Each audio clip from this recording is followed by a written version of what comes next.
take 2 of them. Digital and blue lines.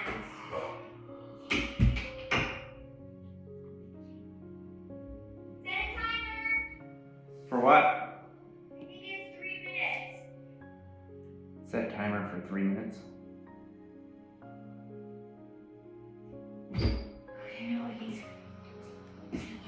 Okay, your timer is set for 3 minutes. Don't look. I don't know if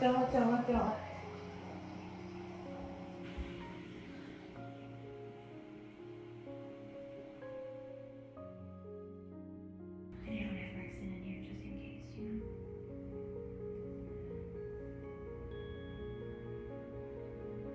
What are you feeling? What's your gut temperature? Don't look.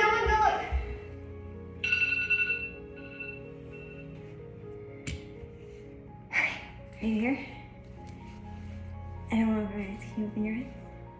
Are you opening your eyes? Tell me when. I can't. I'm too scared. Tell me when. I don't know. I just want to pretend that it definitely did work and not really check. Are you gonna look at me? Should we do it together? Should we count down? Are you looking? Are you looking?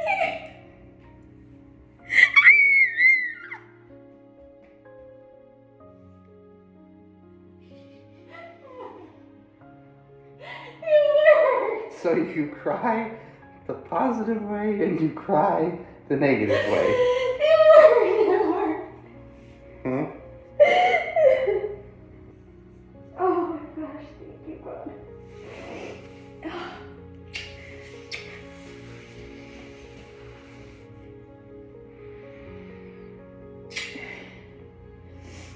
Oh boy. I gotta look at it again. You want to say anything?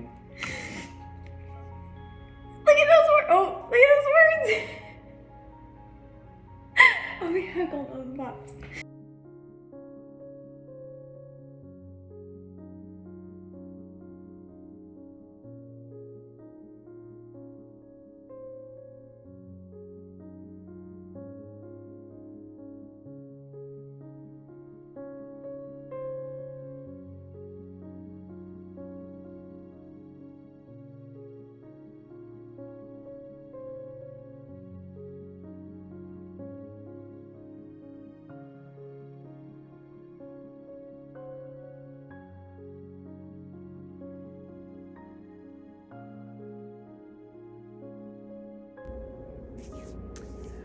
Okay, so as you guys know from last night, I was really nervous to take a pregnancy test, but around 10 o'clock last night we did, and it was positive.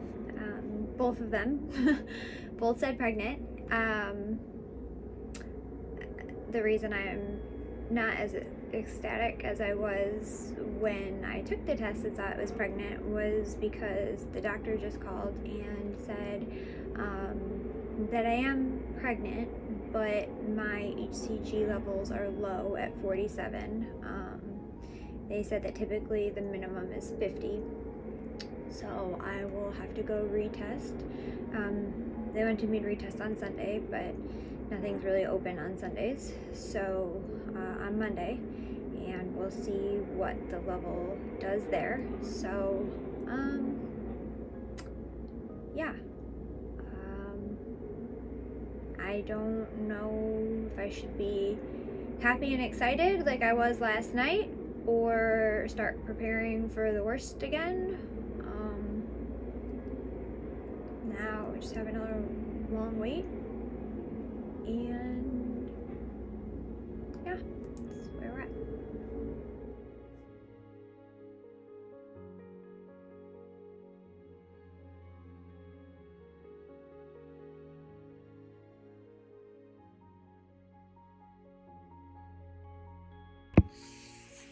I think the hardest part of going through an IVF cycle is the hope.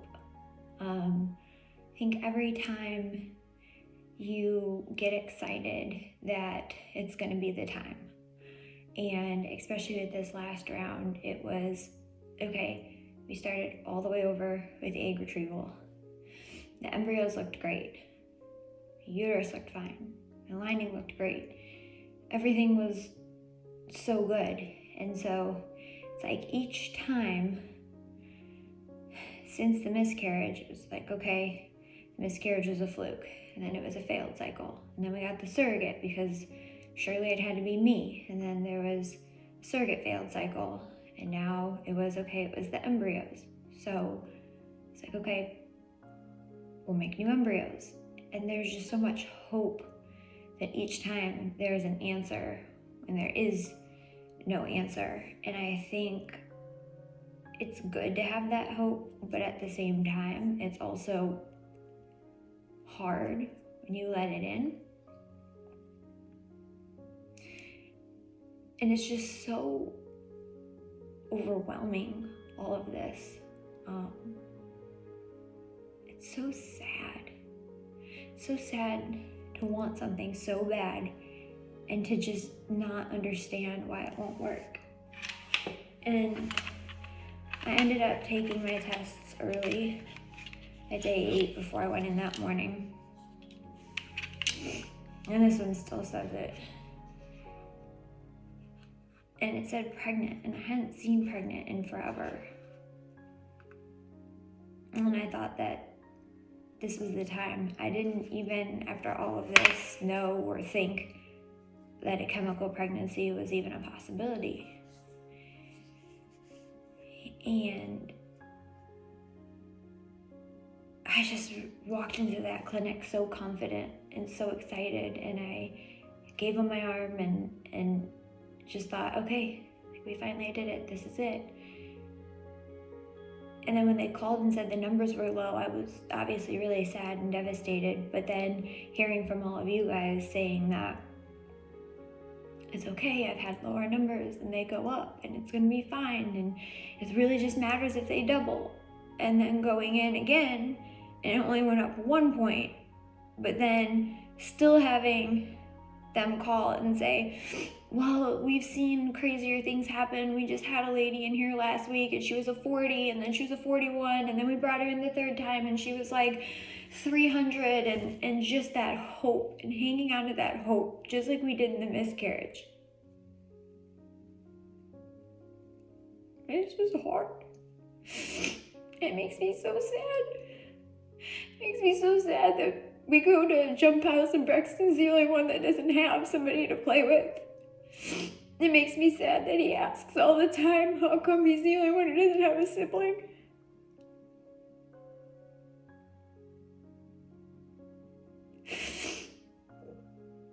It just doesn't make any sense. And what really hurt was I'm at this weird spot where I keep peeing on sticks and they say pregnant, and I just keep thinking that there's going to be a miracle, and there's not. But it's like, what's happening in there then? Like, why is it even going up a little bit? And then I have to stay on all my meds, which is also just like a complete mentally torturous. And it's like you're still doing the shots and the suppositories and the patches and all these things, but for what? Then it still gives you hope that something's gonna be okay, even when the doctors tell you like it's not, it's a chemical pregnancy.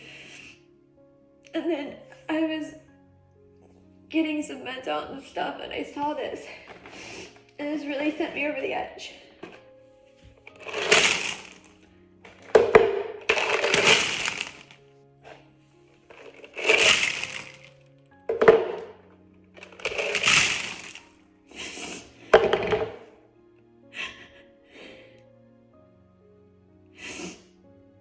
All of this and nothing.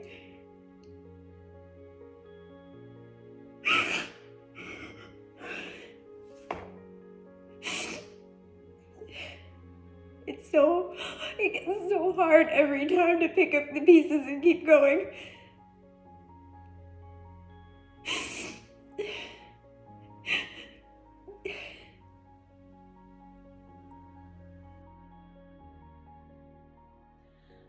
Okay, this week has been by far one of the most mentally taxing things I've ever had to go through. As you guys know, The levels were a 47, a 48, and then a 65. It was a chemical pregnancy. I still had to go get tested again in order to just make sure it had like leveled off or what was happening. So anyways, I spent like 48 hours kind of grieving, processing, going through all the motions of feeling, just completely depressed to absolutely furious to confused to numb, just all the things.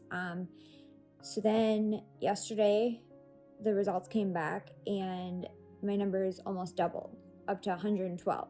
So they're still much, much lower than what they should be, but it gave us a little sliver of hope.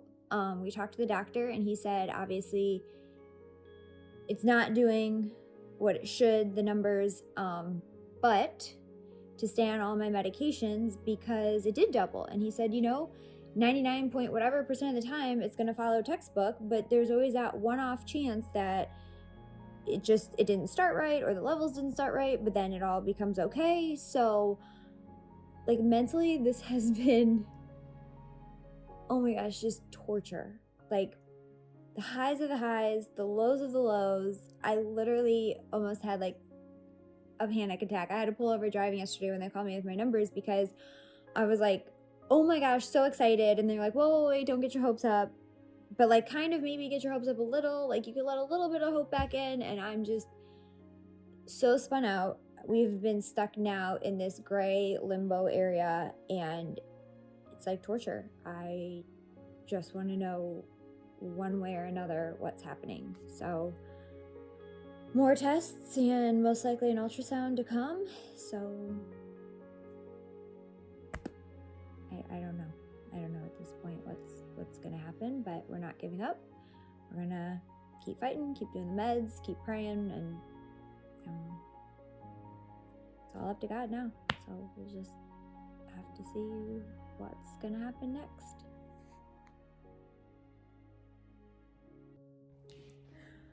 So the nurse just called from CCRM.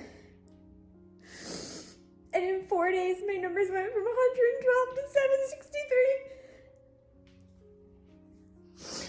We're not out of the woods. They said they're still not sure. Still in a gray area. I have to go for an ultrasound this week, and then I'll have to continue to go for ultrasounds.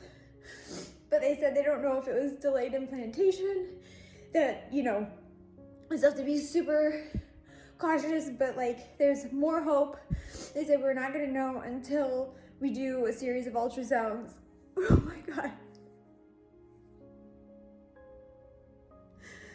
They said that they saw the numbers and they were just shocked. I mean, we're still obviously lower than where we should be for this point, but from 112 to 763 in 4 days, we have just been praying nonstop. Oh my gosh. I don't know, we still have a really long road ahead. I'm just gonna keep hoping and praying that this works, but this has been insanity to go from a positive test to low numbers to being told it was a chemical pregnancy to being told there's a little bit of hope to now suddenly my numbers just taking off. Like